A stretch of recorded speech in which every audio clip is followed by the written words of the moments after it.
प्यारे बच्चों, JCERT द्वारा क्लास 12th के लिए राजनीतिक शास्त्र के विभिन्न मॉडल प्रश्न पत्र जारी किए गए हैं, जिसमें से आज हम लोग सेट 1 और 2 के प्रश्नों के उत्तर इस वीडियो के माध्यम से देखेंगे और समझेंगे।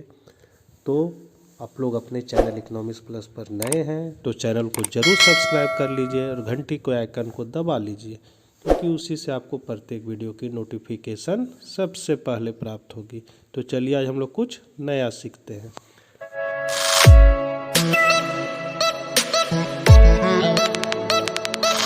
पहला क्वेश्चन है सेट 1 के लिए, यूरोपीय संघ की स्थापना कब हुई थी?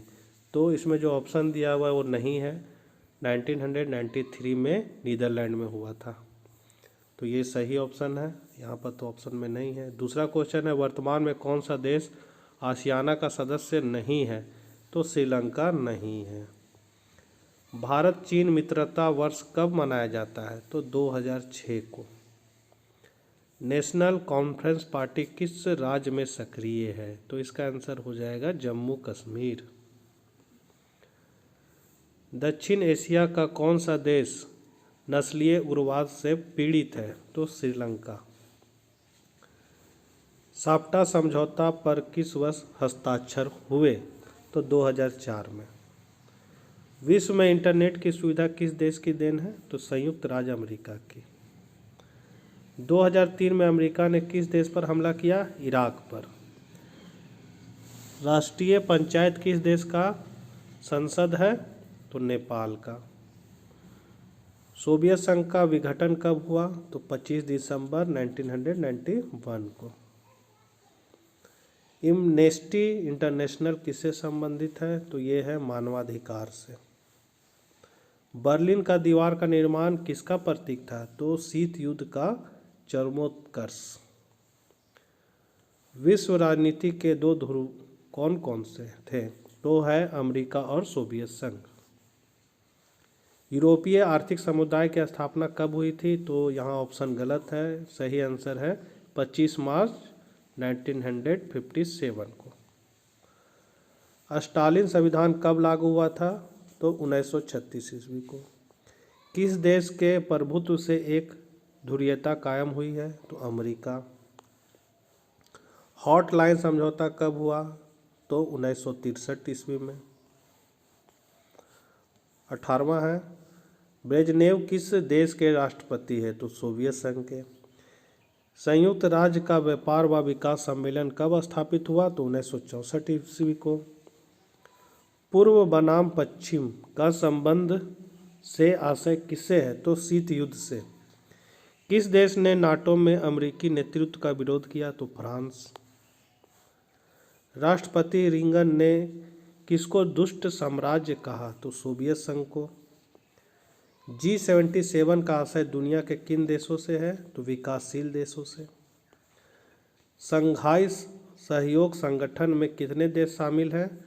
तो 8 देश। डी ऑप्शन सही है। दो ध्रुवीयता का क्या अर्थ है? तो अमेरिका और सोवियत संघ का प्रतिद्वंदी प्रभुत्व। शॉक थेरेपी का मॉडल किस पर लागू किया गया? तो साम्यवादी देशों पर। किस अमेरिकी राष्ट्रपति ने नई विश्व व्यवस्था का चित्र प्रस्तुत किया? तो जॉर्ज बुश।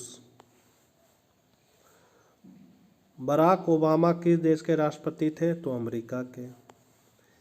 निम्न में से कौन सा देश नाटो का सदस्य नहीं है? तो भारत। 1975 में यूरोप में सुरक्षा व सहयोग सम्मेलन कहाँ हुआ था? तो हेलसिंकी में। सोवियत संघ के अंतिम राष्ट्रपति कौन थे? तो ये थे मिखेल। शॉक थेरेपी कब अपनाया गया? तो 1990 को। संयुक्त राज्य अमेरिका का प्रथम राष्ट्रपति कौन था? तो जॉर्ज वाशिंगटन। विश्व में इंटरनेट की सुविधा किस देश की देन है? संयुक्त राज्य अमेरिका की। ये क्वेश्चन 2 बार आ गया है। किसने सामरिक भागीदारी का सुझाव रखा? तो रूसी राष्ट्रपति पुतिन ने। भारत और पाकिस्तान के बीच ताशकंद का समझौता कराने में किस सोवियत नेता ने महत्वपूर्ण भूमिका निभाई? तो कोसिजिन ने। सार्क का सदस्य देश नहीं है इंडोनेशिया। यूरो क्या है? तो यूरोपीय संघ के सदस्यों की मुद्रा।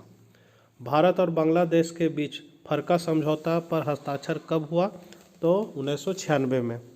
एशिया का कौन सा देश है जो G8 समूह का सदस्य है? तो जापान। तो पहला सेट समाप्त हो गया। अब हम लोग दूसरा सेट का भी आंसर देखते हैं। तो यहाँ है सेट 2। पहला क्वेश्चन है, पूंजीवादी और साम्यवादी दुनिया के बीच विभाजन का क्या प्रतीक था? तो बर्लिन की दीवार। बर्लिन की दीवार का निर्माण कब किया गया था? तो 1961 में। विश्व की अर्थव्यवस्था में अमेरिका का कितना प्रतिशत हिस्सेदारी है? तो 21%। अमेरिका ने इराक पर कब हमला किया? तो 19 मार्च 2003 को।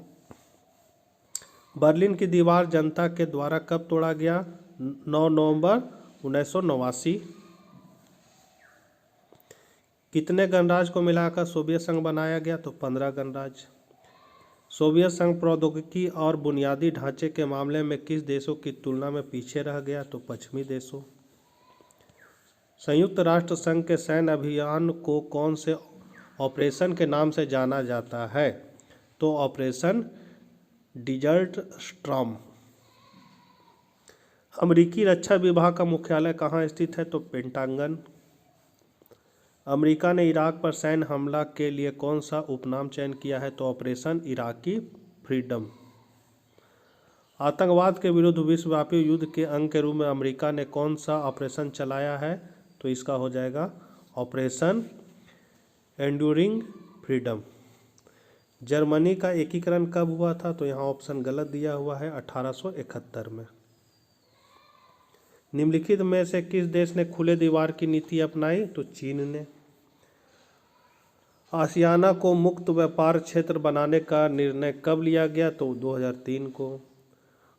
कौन सा देश गाजर व छड़ी की नीति का अनुकरणकर्ता कहलाता है? तो चीन। समाजवादी बाजारी अर्थव्यवस्था किस देश में स्थापित हुई? तो चीन में। पंचशील समझौते किन देशों के बीच हस्ताक्षरित हुई? तो ये हुआ है भारत और चीन के बीच। दक्षिण एशिया में सबसे बड़ा देश कौन सा है? तो भारत। दक्षेस का पहला सम्मेलन कहाँ हुआ था? बांग्लादेश में। संयुक्त राष्ट्र संघ के प्रथम एशियाई महासचिव कौन थे? तो कोफी अन्नान। सुरक्षा परिषद में अस्थायी सदस्यों की संख्या होती है 5। संयुक्त राष्ट्र संघ के चार्टर में कितनी धाराएं हैं? तो 111। 18वां सार्क सम्मेलन कहाँ हुआ था? तो काठमांडू। दक्षेस सार्क में कितने देश हैं? तो 8। अंतर्राष्ट्रीय मुद्रा कोष का मुख्यालय कहाँ है? तो वाशिंगटन। संयुक्त राष्ट्र संघ के महासचिव बान की मून किस देश के हैं? तो दक्षिण कोरिया। बांग्लादेश को भारत ने कब मान्यता दी? 1971। आसियाना का सदस्य देश नहीं है? तो श्रीलंका। विश्व एड्स दिवस कब मनाया जाता है? तो 1 दिसंबर। नाटो की स्थापना कब हुई? 1949। विश्व श्रम संगठन का मुख्यालय कहाँ स्थित है? जेनेवा। गोवा, दमन व दीवा में किस यूरोपीय राज्य का उपनिवेश था? तो पुर्तगाल का। संयुक्त राष्ट्र संघ के कितने अंग हैं? तो 6 अंग हैं। विश्व बैंक की स्थापना कब हुई थी? यहाँ ऑप्शन गलत दिया हुआ है, 1944 में हुई थी। सुरक्षा परिषद में कुल अस्थायी सदस्य की संख्या कितनी है? तो 10 है। विश्व के देशों के बीच व्यापार संगठनों के लिए कौन सा अंतर्राष्ट्रीय संगठन है? तो उपरोक्त सभी संगठन है, मतलब विश्व व्यापार संगठन, अंतर्राष्ट्रीय मुद्रा कोष और विश्व बैंक। किस वर्ष विश्व व्यापार संगठन की स्थापना हुई थी? तो 1995। अंतर्राष्ट्रीय अणु ऊर्जा अभिकरण की स्थापना कब हुई? तो 1957 में। निम्न में से कौन सुरक्षा परिषद का स्थायी सदस्य नहीं है? तो इटली। और लास्ट क्वेश्चन है सेट 2 का, किसकी सिफारिश पर महासभा महासचिव की नियुक्ति करती है? तो ये है आपका सुरक्षा परिषद। तो बच्चों, वीडियो को ज़्यादा से ज़्यादा अपने दोस्तों के बीच शेयर करें। आप लोगों का बहुत बहुत धन्यवाद। तब तक के लिए बाय बाय।